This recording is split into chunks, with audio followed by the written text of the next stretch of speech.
Nani ekhaya lamaphupho. Namhlanje sizokhuluma ngelinye-ke lamaphupho enilibuze kuma-comment. Ukuphupha isikole, ukuphupha ngesikolo sesikoleni noma ngabe wenza ini. Uma unombuzo uyakwazi ukuthatha inamba lapha usibhalele izincwadi zamaphupho sezikhona 400 rand. Ikhona nensipho yobulongo iyasiza ukugeza idlozi, ukuvula okuvaliwe. Iy'nhlahla, ukuthandeka, imisebenzi, ey'ntweni ey'ningi iyasiza. I-100 rand. Bese siba ne-turmeric soap esiza kwi-skin nayo i-150. Kanti-ke namhlanje sikhuluma ngokuphupha isikole. Ngabe-ke khona-ke kubika ukuthini? Lokho sizokucacisa. Ukuphupha ngesikole noma ukuphupha usesikoleni noma ukuphupha ufundiswa, ngabe use-primary, ngabe use-high school, ngabe use-varsity. Lokho kubika ukuthini? Ngesikhathi esiningi kuyaye kuthiwe-ke kusuke kuyintwaso, kuthiwa hamba uyothwasa.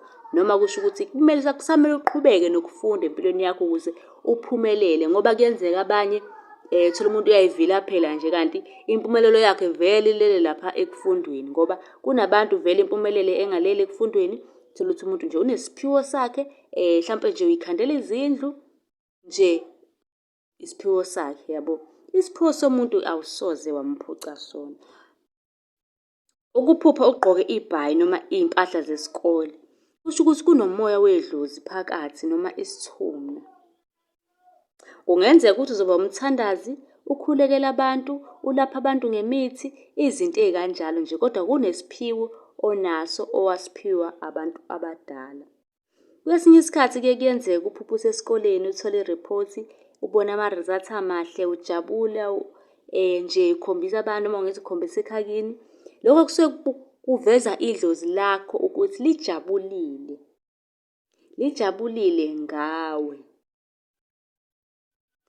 Kuyenzeka-ke kwesinye isikhathi amanye amaphupho ahambisana nesikole kube nalawo. Uphupha usesikoleni ubhala isivivinyo i-exam, uphupha uthisha wayekufundisa, uphupha uthisha ekuchazela okuthile. Uma unombuzo-ke nawe sicela ubuze lapha kwi-comment okanye usilandele ku-YouTube, usilandele ku-TikTok, usilandele ku-Facebook. Igama nje liyafana, sichaza amaphupho.